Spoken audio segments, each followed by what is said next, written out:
नमस्कार, मैं GRS news के लिए गिरीश सिकरवाल। आज के ब्लॉग में मैं सुप्रीम कोर्ट के उस आदेश के बारे में बात करूंगा जिसको लेकर केंद्र सरकार सख्ती में है। बल्कि वो राज्य माननीय उच्चतम न्यायालय के फैसले को लेकर काफ़ी प्रसन्न हैं जहां की खनिज गतिविधियां चलती। आप सभी लोग जानते हैं खनिज गतिविधियों पर टैक्स लगाने को लेकर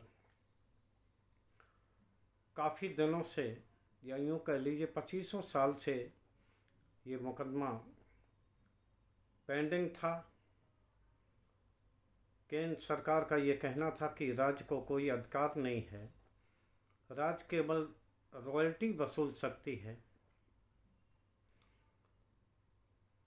इसी को लेकर मामला सुप्रीम कोर्ट में गया। पहले 2 बेंचों की बेंच बनी, 2 ने 3 को, 3 वाली बेंच ने 5 को, 5 वाली बेंच ने 7 वाली को और 7 वाली ने 9 जजों की खंडपीठ को यह मामला ट्रांसफ़र किया।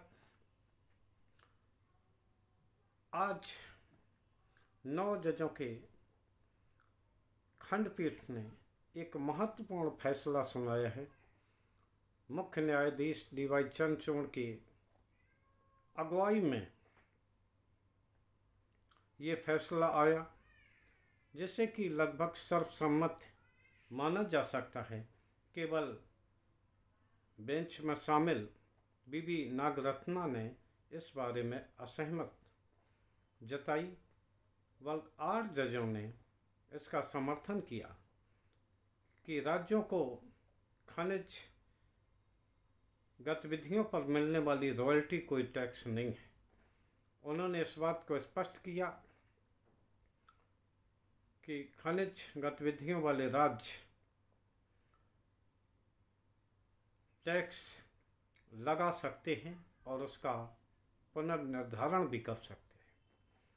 निश्चित तौर पर आप सभी लोग जानते हैं इन खनिज संपदाओं से टैक्स वसूली को लेकर केंद्र और राज्यों के मध्य काफ़ी तनातनी चल रही थी और केंद्र समस्त करों को वसूल रहा था, जिसको लेकर राज्य सरकारें कोर्ट में गई थी। आज उनके पक्ष में ये फैसला आया और केंद्र को बहुत बड़ा झटका लगा है जब न्यायाधीश ने यह स्पष्ट किया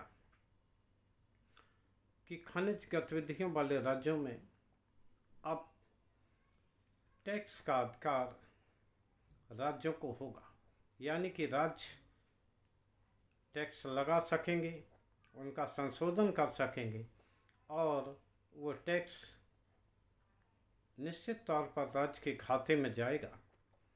इस निर्णय से उन राज्यों को बहुत ज़्यादा लाभ हुआ है। अब उनके राजस्व में भी वृद्धि होगी और वो आत्मनिर्भर बन सकेंगे। झारखंड, बंगाल, राजस्थान, मध्य प्रदेश और उड़ीसा ऐसे राज्य हैं जिनमें खनन गतिविधियों का बहुत व्यापक तौर पर गतिविधियां होती हैं, लेकिन मजबूरी ये है कि ज़मीन राज्य सरकार की और उस पर मिलने वाला भारी भरकम टैक्स केंद्र के खाते में। केंद्र अधिकारों को लेकर राज्य को एक धेला भी नहीं देता था और राज्य सरकारें केवल रॉयल्टी पर ही संतुष्ट रहती थी। अब चूँकि 9 बड़ी बेंच जो है 9 सदस्यीय बेंच, उसने ये स्पष्ट कर दिया है कि ये पूर्णतः अधिकार राज्य सरकारों का होगा।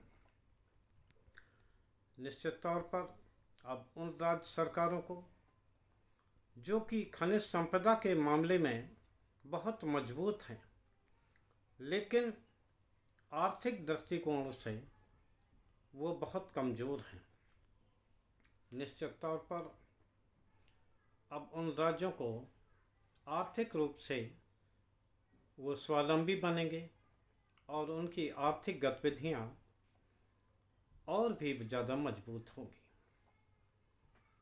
अभी तक इन करों की वसूली केंद्र सरकार करती थी, लेकिन अब माननीय उच्चतम न्यायालय के निर्देश से अब राज्य सरकारें कर लगाएंगी और उसकी वसूली करेंगी। निश्चित तौर पर उन राज्यों के लिए आज का दिन बहुत ही ऐतिहासिक है। नीट मामले में हालांकि माननीय उच्चतम न्यायालय ने ये फैसला दिया है कि नीट की परीक्षा दोबारा नहीं होगी। इससे उन छात्रों को बहुत झटका लगा है जो ये आस लगाए थे कि नीट की दोबारा परीक्षा कराई जाएगी। लेकिन माननीय उच्चतम न्यायालय ने ये माना है कि नीट का पेपर आउट हुआ और पटना और हजारीबाग में, हालांकि 11 राज्यों में, विभिन्न राज्यों में 11 लोगों की गिरफ्तारी हुई है और उसकी जांच कर रही सीबीआई ने भी आज स्वीकार किया कि नीट का पर्चा 60 लाख तक में बिका। कई राज्यों में ये 42-45 लाख और कई राज्यों में 60 लाख तक का नीट का पर्चा बिका। निश्चित तौर पर ये अब चूंकि ये माननीय उच्चतम न्यायालय का निर्देश है तो उसको तो चैलेंज नहीं किया जा सकता, सभी लोगों को वो मानना होगा। लेकिन यहाँ एक ये प्रश्न उठता है कि जब इतने बड़ी तौर पर गड़बड़ी हुई, गोधरा जहाँ की कोई ढंग का अड्डा भी नहीं है, वहाँ देश के विभिन्न जगहों के छात्र आखिर परीक्षा देने वहाँ क्यों जा रहे थे? राहुल गांधी ने जब इस मामले को लेकर जब सवाल खड़ा किया, उन्होंने ये कहा कि अगर आप पे पैसा है तो आप परीक्षा सिस्टम में सेंध लगा सकते हैं और उच्च परीक्षा सिस्टम के अंतर्गत आप डॉक्टर भी बन सकते हैं। उन्होंने आलोचना की थी कि यहाँ का परीक्षा सिस्टम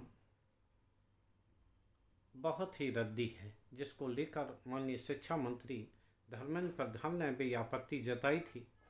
लेकिन जैसे ही सुप्रीम कोर्ट का ये आदेश आया कि परीक्षा दोबारा नहीं होगी, शिक्षा मंत्री खुद को सही बताने लगे, जबकि शुरू में तो वे ये मानने को तैयार नहीं थे कि नीट का पर्चा आउट हुआ है। लेकिन माननीय उच्चतम न्यायालय ने यह स्पष्ट कर दिया कि पर्चा तो आउट हुआ है। आखिर राहुल गांधी ने जो कहा था उसमें गलत क्या है?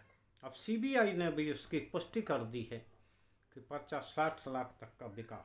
यानी कि अगर आप पर 60 लाख रुपए हैं, अगर आप पर 45 लाख रुपए हैं, तो निश्चित तौर पर आप मनचाहे नंबर हासिल कर सकते हैं, बल्कि आप वो पर्चा भी प्राप्त कर सकते हैं जो कि परीक्षा में आने वाला है।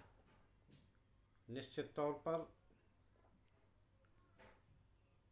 राहुल गांधी जो ने कहा, उस समय भले ही शिक्षा मंत्री को बुरा लगा हो, लेकिन जो सीबीआई ने जो स्वीकार किया है वो एक तरह से नेता प्रतिपक्ष राहुल गांधी के कहे बयानों की ही पुष्टि करता है।